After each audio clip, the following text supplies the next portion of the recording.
నమస్తే అండి.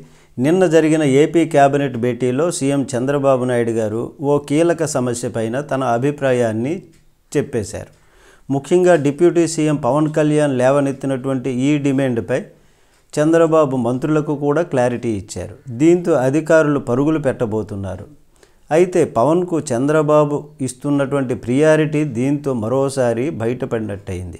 ఇంతకీ విషయం ఏంటంటే, తాజాగా పవన్ కళ్యాణ్ కాకినాడ పోర్టులో పర్యటించారు. అక్కడ రేషన్ బియ్యం అక్రమ రవాణా జరుగుతున్నట్లుగా గుర్తించారు. అంతటితో ఆగకుండా కాకినాడ పోర్టులో జరుగుతున్నటువంటి అక్రమాలు, పోర్టు భద్రత వంటి అంశాలపైన ఆందోళన వ్యక్తం చేశారు ఆయన. అయితే అధికారుల తీరుపైన మండిపడ్డారు. చివరికి కాకినాడ పోర్టు విషయంలో సిబిఐతో లేదా సిఐడితో దర్యాప్తు చేయించే అంశంపై కేబినెట్ భేటీలో నిర్ణయం తీసుకుంటామన్నారు ఆయన. అన్నట్లుగానే నిన్న జరిగిన కేబినెట్ భేటీలో పవన్ కళ్యాణ్ ఈ విషయాన్ని లేవనెత్తారు. కాకినాడ పోర్టు ద్వారా జరుగుతున్నటువంటి వేల టన్నుల బియ్యం అక్రమ రవాణాపైన తీసుకోవాల్సినటువంటి చర్యలపై సీఎం చంద్రబాబుతో చర్చించారు.